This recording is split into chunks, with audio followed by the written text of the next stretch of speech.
এতদিন জানতাম যে সিনা চাক, নবীজির এই যে বুক ফেড়ে জমজমের পানি দিয়ে ধুয়ে পরিষ্কার করে আল্লাহ তার উপরে আবার বসিয়ে দিয়েছিল। আপনার একটু চিন্তা আসে না যে নবীজির অন্তরের ভেতরে কি পাপের কোন কালিমা ছিল যে যেটা জমজমের পানি দিয়ে আল্লাহ ধুয়ে দিয়েছে? আর আপনি এই হাদিস পড়েন না, সুবহানাল্লাহ পড়েন, চিন্তা করেন না কেন? বিশ্ব নবীকে আল্লাহ জানিয়েছেন মা তাকদ্দামা মিন যামবিহি ওয়া মা তাআখার, তার আগে এবং পরে কোনো গুনাহ নেই। তোমার যদি গুনাহ না থাকবে, তোমার বুক চিরে কোন কারণে ওইটা বের করে ধুয়ে দিলে? সব মানব। নবীর অসম্মান হচ্ছে আরো যে নবী যে মনে হয় গুনাহ করেছিল, ওই গুনাহ আল্লাহ ধুয়ে দিয়েছে, তার তো আগে পরে কোনো গুনাহই নেই। এই সিনা চাক বলতে যেটা আমরা বানিয়েছি এটা মুখরোচক, এটা হাদিস কোরআন না, এটা মিথ্যা কথা।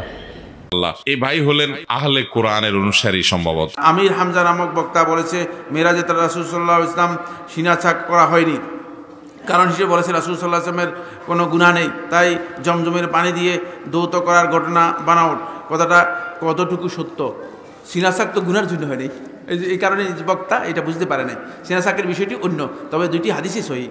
রাসূল সাল্লাল্লাহু আলাইহি ওয়াসাল্লামের গুনাহ ক্ষমা করে দেওয়া হয়েছে, এটাও সহিহ, আর রাসূল সাল্লাল্লাহু আলাইহি ওয়াসাল্লাম সিনা চাক হয়েছে, এটাও কি সহিহ। যেহেতু দুটি সহিহ হাদিস সাব্যস্ত হয়েছে, একটা মানলাম আর একটা মানলাম না, হলো না। দুইটাই মানতে হবে, দুইটাই মেনে নিতে হবে। মাশাআল্লাহ, এই ভাই হলেন আহলে কোরআনের অনুসারী সম্ভবত। আহলে কোরআনের অনুসারী তিনি বলতে চাচ্ছেন, আয়াতে আল্লাহ সুবহানাহু ওয়া তাআলা বলেছেন ওয়া ইন্নাহু লাযিকরুল্লাক ওয়া সাওফা তুসআলুন, নিশ্চয়ই ইহা কোরআন তোমার এবং তোমার সম্প্রদায়ের জন্য উপদেশ, এবং তোমাদেরকে অবশ্যই এই বিষয়ে অতি শীঘ্রই প্রশ্ন করা হবে। প্রশ্ন হলো, এই আয়াত থেকে জানা গেল যে কিয়ামতের দিন সর্বপ্রথমে কোরআন থেকে প্রশ্ন করা হবে। কোরআন ব্যতীত অন্যান্য যে সকল কিতাব থেকে আমাদেরকে বিভিন্ন রিওয়ায়াতের মাধ্যমে শিক্ষা দেওয়া হচ্ছে, তাহলে আমরা কিয়ামতের দিন কি উত্তর দেব শুধুমাত্র কোরআনের আলোকে জানতে চাই। মাশাআল্লাহ, এই ভাই হলেন আহলে কোরআনের অনুসারী সম্ভবত।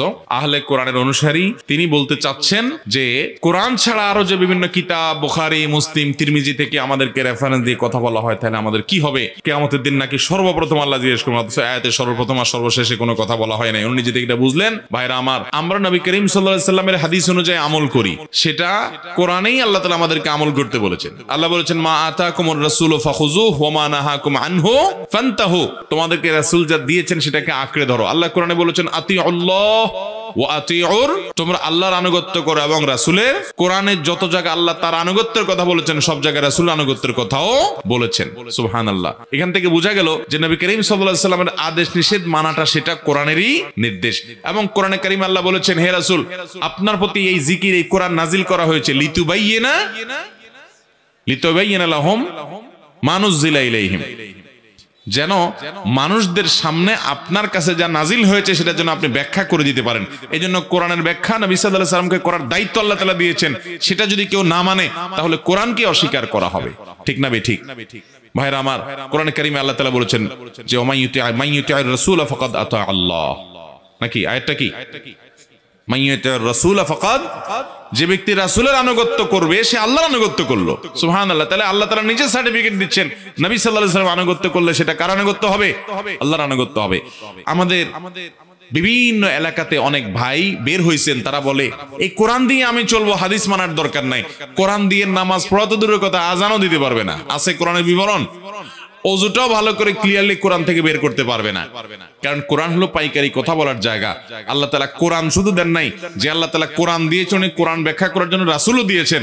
আপনি কিতাবুল্লাহ নিবেন, রেজালুল্লাহ নিবেন না। কিতাব নিবেন কিন্তু আল্লাহর রাসূলেরটা নিবেন না, আপনি কখনো মুসলমান হতে পারবেন? পরিষ্কার ভাবে বলে রাখি, যে সমস্ত ভাইরা বিভ্রান্তিতে আছেন, আমি শপথ করে বলতে পারি আমার শপথ ভঙ্গ হবে না। এগুলো সবগুলো ইহুদি খ্রিস্টানদের ষড়যন্ত্র, মুসলমানদেরকে ইসলাম থেকে বিচ্যুত করবার জন্য হাদিস থেকে সরায় কোরআনে নিয়ে আসে। কারণ শুধু কোরআনে সে হাতায় কিছু পাবে না, একটা সময় সে বেঈমান হয়ে যাবে। এই ভয়ঙ্কর ষড়যন্ত্র থেকে আল্লাহ আমাদেরকে বেঁচে থাকার তৌফিক দান করুন। ومن أحسن قولا ممن